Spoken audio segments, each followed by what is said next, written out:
Sur le petit événement du jour, une rencontre entre joueurs et supporters. Oui, prévu à 20h30, d'après les informations de notre correspondant Nicolas Chebriand à Marseille. À la demande des supporters, après la défaite contre Bruges, cette réunion va se passer à la commanderie. D'un côté, les groupes de supporters marseillais mécontents des derniers résultats de l'équipe. De l'autre, les dirigeants, l'entraîneur Roberto De Zerbi et les joueurs. Cette réunion doit permettre de calmer les tensions avant une semaine très spéciale pour l'OM qui affronte demain Rennes en 8e de finale de Coupe de France, puis se déplace au Parc des Princes dimanche. En tout cas, Roberto De Zerbi, qui est en conférence de presse ce midi, a évoqué, lui, ce rendez-vous avec les supporters, toujours au micro de notre confrère Nicolas Chebriand. Noi siamo in questo momento siamo in torto, siamo in difetto. En ce moment, on est en tort. Et quand tu es en tort, tu dois présenter tes excuses pour progresser. Le vélodrome est un miroir, un reflet de ce que tu donnes sur le terrain. Demain, il faut être prêt à recevoir des sifflets. C'est ça le football. Le moment difficile, on peut l'affronter en tant qu'homme, en étant énervé. Ça fait mal, mais il faut assumer et essayer de changer les choses.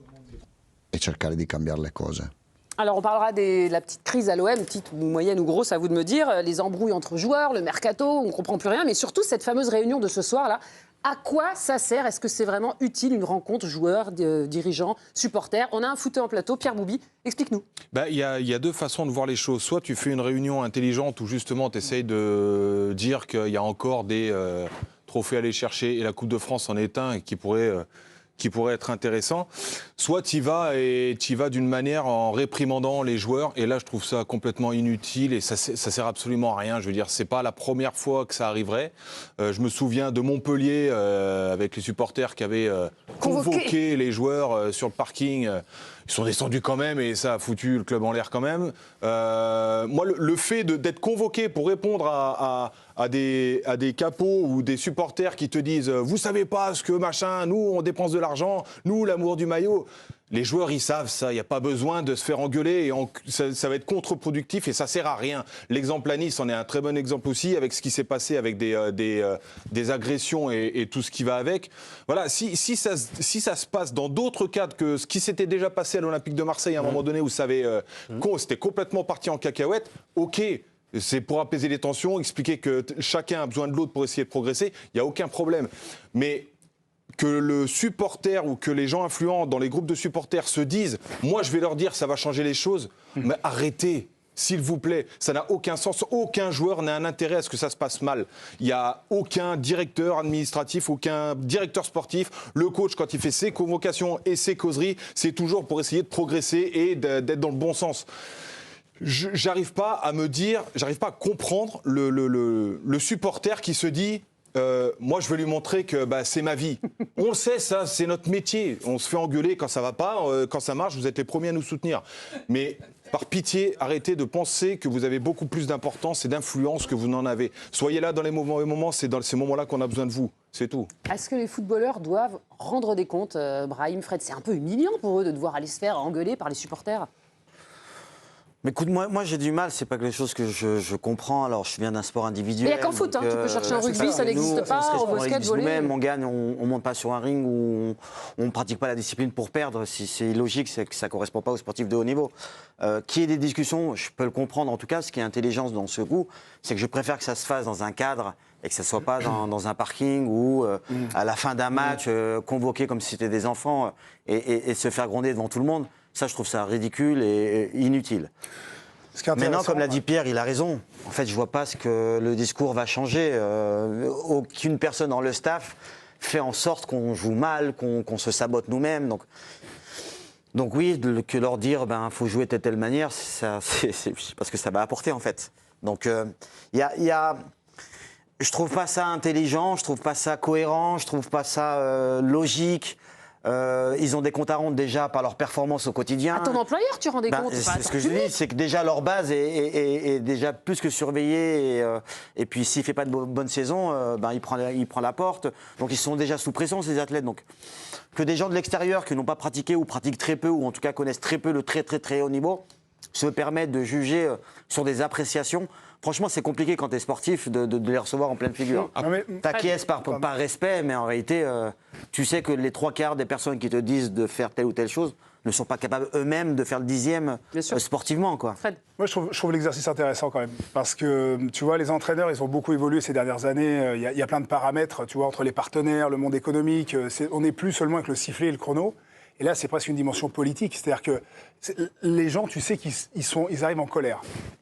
Donc, il va falloir avoir une attitude absorbée. Tu as vu déjà De Zerbi, il dit on va s'excuser, on s'excuse. Ça veut dire Nassia s'est déjà excusé, voilà, tout le monde s'est déjà excusé. Non, mais ça veut dire que là, il y a quand même une dimension où tu vas capter la colère des gens. Je suis pas sûr, c'est là où je rejoins mes copains, qu'il y a un grand projet de sauvetage qui va peut-être sortir de ces discussions-là. Mais en tout cas, il va y avoir une colère, de la déception, peut-être même de l'agressivité. Et là, il va falloir être un peu en réception de tout ça pour apaiser. Et justement, Pierre, c'est ce qu'il a dit, ressortir tout ça vers OK. On s'aime, t'imagines, le taux de transformation, il n'est pas évident, vers une Coupe de France qui est quand même un objectif très important, et il y a encore le podium de Ligue 1 à aller chercher. Parce qu'ils ne sont pas morts de tout, il reste encore des beaux objectifs. Donc comment tu vas capter... Ils ne vont pas attendre le discours des supporters pour pas gagner la Coupe. C'est pas ce que je te dis. Ce que je te dis juste, c'est que l'intelligence qu'il va falloir avoir, moi je te parle en tant que judoka, d'utiliser la force de l'autre pour revenir sur quelque chose de positif. D'absorber le négatif, de la colère profonde des supporters, pour dire on vous a entendu, on vous a écouté, mais on va repartir ensemble. Là, tu n'es plus dans l'entraînement, là tu es encore dans un truc... Tu peux avoir le meilleur discours du monde, de perdre le prochain match, ça ressaute pareil. Bien sûr, mais donc, ce que je veux te dire, c'est que... Oui, mais... Pour être beaucoup moins philosophique que ce que vient de nous raconter... avec ce chapeau, tu pourrais. Non, mais l'idée, c'est d'essayer de faire comprendre... Je comprends absorber la colère. En fait, tu y vas, tu sais qu'il y aura de la colère et tout ça. Moi, j'ai déjà vécu ce genre de choses où à Nîmes, ça m'était arrivé pour le maintien. Il faut être à l'écoute. Les supporters, ils sont venus, ils t'ont dit c'est pas bien ce que tu fais. Après l'entraînement, puis ils sont plus dans l'attitude en fait. Et quand tu vois ce qui se passe depuis le début de la saison, tu vois qu'en fait en fin de match, il y a toujours un relâchement et c'est toujours là que ça pêche. Et il serait pas cette passe-là si ils étaient concentrés pendant le 90 minutes. Mais tu es obligé, ça reste ton métier, d'être à l'écoute quand même des supporters et d'accueillir en fait le mécontentement. Ça, c'est normal. Maintenant, moi, ce dont j'ai pas envie, c'est que les supporters pensent avoir une influence particulière dans l'évolution et un changement de comportement. C'est pas ça qu'il faut faire. Je pense que il faut aller à ce rendez-vous. Je pense qu'il est important, il est primordial, mais pour avoir un état d'esprit commun, en disant vous pouvez pas avoir ce genre de comportement quand vous êtes à l'Olympique de Marseille ou dans n'importe quel club. Le joueur aussi doit être en capacité de dire on comprend ce que vous dites et c'est vrai que c'est difficile, mais quand même on a besoin de vous. C'est pas soyez là et taisez-vous et supportez-nous. C'est pas ce discours-là qu'il faut avoir absolument dans ce moment-là. Juju. Alors, on a parlé de l'agitation au sein du club, la crise entre supporters et joueurs. Moi, j'aimerais évoquer le mercato marseillais, parce qu'on nous parle de stabilité depuis plusieurs saisons, plusieurs mois.